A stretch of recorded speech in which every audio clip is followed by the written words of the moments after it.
Capítulo 6. Aristóteles, el primer lógico y teórico del lenguaje. Aristóteles nos ha legado profusas reflexiones sobre el arte, en su caso centradas en la tragedia, y sobre las formas de razonamiento válido. Su análisis lógico basado en la forma silogística sentó las bases de la práctica científica europea hasta la Edad Moderna. Aristóteles no fue el primer filósofo que se detuvo en cuestiones relacionadas con el arte y la belleza. Platón ya había dedicado al tema de la belleza agudas reflexiones en diálogos como El banquete. El Estagirita fue, sin embargo, el primero en indagar en los mecanismos que desencadenan la emoción estética, en analizarlos y valorarlos. Aunque la disciplina específica de la estética, e incluso ese mismo nombre, no hizo su aparición hasta el siglo XVIII, se puede considerar que Aristóteles fue, en cierto modo, el fundador de esta rama de la filosofía. Lamentablemente, se han perdido casi todos los tratados que dedicó a la cuestión de la belleza y conservado solamente una parte de la poética, que Aristóteles dedicó al análisis de la tragedia. Parece ser que había una segunda parte que analizaba la comedia, pero no ha llegado hasta nosotros. Puede parecer extraño que un tratado dedicado a los dos principales géneros dramáticos llevara el nombre de poética. Nosotros utilizamos el adjetivo poético para referirnos a las composiciones en verso. Tanto las tragedias como las comedias de época clásica estaban escritas, de hecho, en verso, es decir, eran poemas dramáticos. Pero no es esta la razón que justifica el título. Detrás de la palabra poética se esconde el término poiesis, que en griego servía para designar una acción orientada a la producción, y que Aristóteles separa de la praxis, la acción que no tiene como resultado la producción de nada. El título del tratado, por consiguiente, es coherente con la división que Aristóteles propone de los conocimientos entre productivos, prácticos y teóricos. La tragedia y el arte de la imitación. Tanto la tragedia como la comedia son artes imitativas. Pero, ¿qué clase de imitación, mimesis, se da en estos géneros? La comedia imitaría conductas más bien viciosas y que exageran lo negativo de la condición humana, mientras que la tragedia haría lo contrario, imitar actitudes, poco comunes, de carácter elevado. La tragedia, por lo tanto, es imitación de la naturaleza humana, pero no copia de situaciones, personajes y acciones reales. El campo de juego de la tragedia no es el de la realidad, sino el de la verosimilitud, es decir, según los modernos parámetros de división de géneros literarios, la tragedia es ficción y se considera un género más elevado que la no ficción porque trata no de lo concreto sino de lo ideal. El historiador, que no hace ficción, describe los hechos tal y como han acontecido. El poeta trágico, por lo contrario, crea una ficción que no ha tenido nunca lugar, pero que es razonable pensar que podría darse. El criterio de verosimilitud, por lo tanto, se erige en criterio de demarcación de la tragedia, un argumento increíble, que nadie lograse creer que pudiera acontecer en la vida real, no tendría ningún efecto trágico, porque eliminaría cualquier posibilidad de conectar lo que vemos sobre el escenario con nuestra realidad. La tragedia debe hablar de cosas que no han sucedido pero que podrían suceder. Pero, ¿cómo se establece esta conexión entre la ficción representada y nuestra vida? Aristóteles dice que por compasión y temor. La definición aristotélica más conocida de la tragedia es precisamente, la tragedia es la imitación de una acción de carácter elevado y completa la cual, suscitando compasión y temor, conduce a la purgación, la catarsis o purificación. Compasión y temor son dos aspectos complementarios, que deben ir unidos porque representan las dos caras de una misma experiencia. Cuando contemplamos una tragedia, pongamos por caso el personaje de Antígona ante el dilema de obedecer las leyes de la ciudad o su propia conciencia, sentimos temor en el momento en que algo temible está a punto de sucederle al personaje. Pero si esto temible no tuviera ninguna relación con nosotros, si fuese solamente algo que le ocurre a alguien con quien no tenemos nada que ver y que, por añadidura, no es ni tan solo una persona real, entonces no debería suscitamos temor alguno.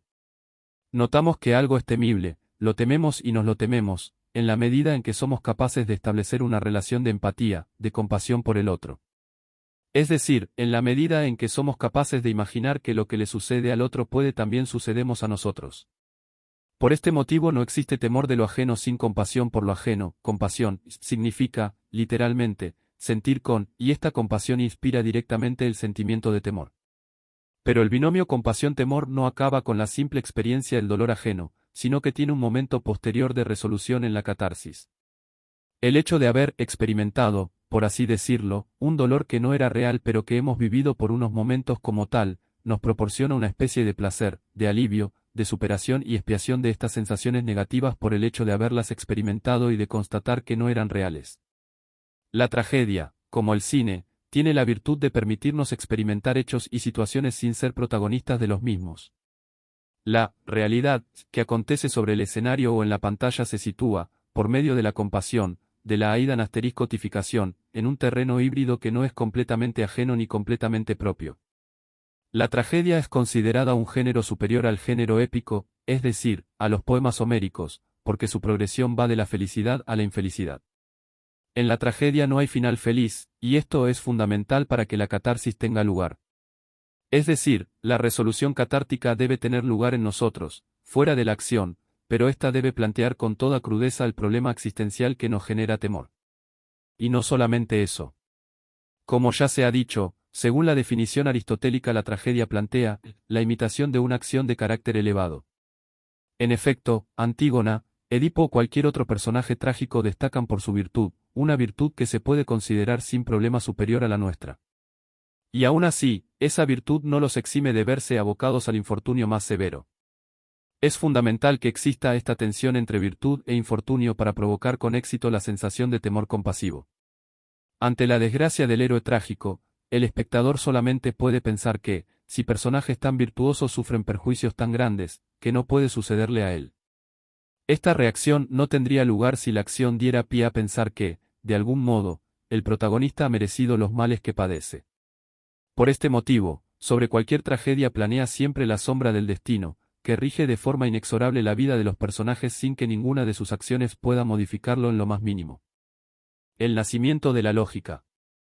Aunque solamente hubiera escrito su lógica y nada más, Aristóteles se hubiese convertido en uno de los filósofos más importantes de la historia. 2000 años después, sus aportaciones en este campo aún recibían la admiración y el reconocimiento más rotundos por parte de un filósofo tan poco proclive al entusiasmo como Immanuel Kant. Desde los tiempos de Aristóteles, la lógica no ha tenido que dar ni un paso atrás, pero lo que es más remarcable es que tampoco ha podido dar ni un paso hacia adelante, lo que hace pensar que se trata de una disciplina acabada y completa. Aristóteles es, en efecto, autor del primer estudio sistemático de los principios del razonamiento correcto. Y aunque el campo de la lógica haya sido ampliado, especialmente a lo largo de los 2 últimos siglos, su obra lógica sigue ofreciendo un fundamento seguro para la argumentación. De hecho, Aristóteles no escribió una sola obra con el título Lógica. Cuando sus escritos quedaron compilados, se agruparon bajo el título genérico de órganon, es decir, instrumento, 6 textos distintos, las categorías, el sobre la interpretación, los primeros analíticos, los segundos analíticos, los tópicos y sobre las refutaciones sofísticas. Así pues, lo que llamamos lógica aristotélica procede de forma indistinta de estas obras. El punto de inicio de la lógica de proposiciones aristotélica es el establecimiento de 4 tipos diferentes de proposiciones en función de si son universales o particulares, afirmativas o negativas: la universal afirmativa, todos los hombres son mortales; la universal negativa, ningún hombre es mortal; la particular afirmativa, algún hombrí es mortal; y la particular negativa, algún hombre no es mortal. A partir de estos 4 ejes, Aristóteles dibuja cómo se establecen las relaciones de oposición y qué valores de verdad podemos asignar a cada una de estas relaciones.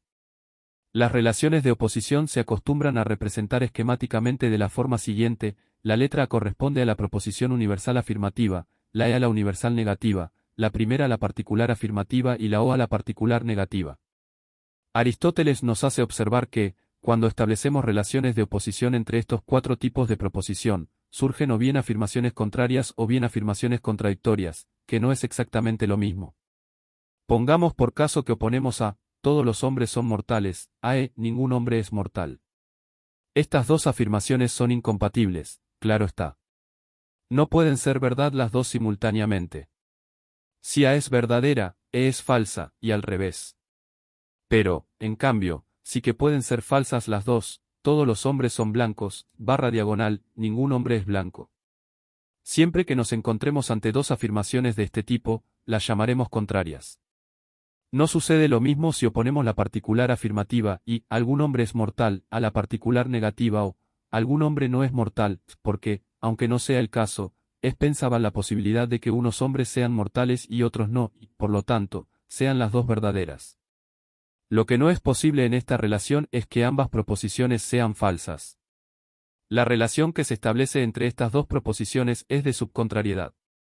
Si la oposición tiene lugar en forma de cruz, a o, el, emerge una relación no de contrariedad sino de contradicción. En efecto, lo que sucede cuando decimos, todos los hombres son mortales, y, a la vez, algún hombre no es mortal, es que si una de las dos proposiciones es verdadera, entonces la otra debe ser necesariamente falsa, y al revés. Esto no es exactamente lo que sucedía con las proposiciones contrarias. Las proposiciones contradictorias tienen en común con las contrarias el hecho que no pueden ser ambas verdaderas, pero las contradictorias tampoco pueden ser ambas falsas, cosa que se ocurría con las contrarias, porque oponen a una afirmación, positiva o negativa, universal un caso concreto de signo contrario. Cuando sucede esto, si la proposición universal era falsa, la particular que se le opone debe ser verdadera, y si la falsa era la particular, entonces la universal debe ser verdadera. Nos queda solamente unir verticalmente las proposiciones universales, a, e, con sus respectivas particulares, y, o, emparejando afirmativas con afirmativas y negativas con negativas. En las parejas a y o, si la proposición universal, a, e, es verdadera, también lo será la particular, y, o. En cambio, si la verdadera es la particular, la universal puede ser o no ser verdadera. Porque, por ejemplo, del hecho de que todos los hombres sean mortales se sigue que también algún hombre lo es, mientras que el hecho de que algún hombre lo sea no asegura que todos lo sean. Igualmente, en el lado negativo, que algún hombre no sea mortal no implica que ningún hombre sea mortal. El silogismo. Los mismos cuatro ejes, A, E y O, sirven a Aristóteles para proponer su teoría del silogismo. Un silogismo es un discurso en el cual, puestas ciertas cosas, una cosa distinta de las puestas resulta necesariamente de estas, nos dice Aristóteles. En el silogismo concurren siempre tres partes, siempre en el mismo orden, dos premisas, la mayor y la menor y una conclusión. Que el silogismo esté bien construido significa que la conclusión se sigue de las premisas, es decir que entre premisas y conclusión se establece una relación de consecuencia irrefutable. Esto no significa, naturalmente, que cualquier silogismo dé paso a una conclusión verdadera por el simple hecho de haber estado elaborado correctamente. Basta con que las premisas, o una de ellas, sean falsas para que la conclusión también lo sea. Es necesario, por lo tanto, distinguir entre el valor de verdad que podemos asignar a una conclusión y la validez del argumento. Podemos encontrarnos con silogismos perfectamente válidos pero con conclusiones falsas y silogismos inválidos pero la conclusión de los cuales sea verdadera. La lógica no nos dice nada sobre el contenido de verdad de un razonamiento sino sobre cómo debemos hacerlo para asegurar que el proceso que lleva a la conclusión es formalmente correcto. La validez del silogismo, por lo tanto, no garantiza la verdad del mismo. Es característica común a todo silogismo constituir una forma de razonamiento deductivo. El argumento deductivo se distingue del inductivo porque el primero va de los aspectos generales a lo concreto, mientras que el segundo procede de forma inversa, parte de la experiencia, de la observación de hechos puntuales que se repiten con regulan asterisco dad y que, a base de repetirse, permiten inferir un enunciado general. Cuando decimos que todos los hombres son mortales, no lo decimos porque los hayamos visto todos. Esto no es posible aunque solamente sea porque todos significa absolutamente todos, los pasados, los presentes y los que vendrán. Sin embargo, hemos visto suficientes hombres para afirmar de forma general que todos ellos, también los que nacerán mañana, son mortales. La principal ventaja de un argumento inductivo es que permite obtener una información nueva, lo que no sucede en un argumento deductivo. Según la definición aristotélica del silogismo, su conclusión se deduce de las premisas, lo que equivale a decir que ya estaba contenida en ellas, aunque no de forma explícita. Cuando argumentamos inductivamente, por el contrario, no podemos decir que la afirmación general a la que llegamos, todos los hombres son mortales, esté ya contenida en las observaciones concretas que hemos hecho. Existe un salto, una inferencia, entre las premisas, las observaciones, y la conclusión que las convierte en algo más probable que seguro. Aristóteles utilizó el modelo de argumentación deductivo como instrumento principal de sus investigaciones teóricas, física, matemáticas y filosofía primera. Parece razonable aplicar este modelo a las matemáticas y el estudio del ser, pero el Estagirita lo aplicó también a menudo para sacar conclusiones en el ámbito físico, lo que le valió numerosas críticas con el advenimiento de la ciencia moderna, decididamente basada en un método de observación empírico y en un modelo de razonamiento inductivo. Basta con decir que la obra que pone las bases teóricas para el desarrollo de la ciencia moderna, escrita por Francis Bacon a principios del siglo XV, se titulaba Novum Organon, en una clara alusión a la lógica, organon, aristotélica.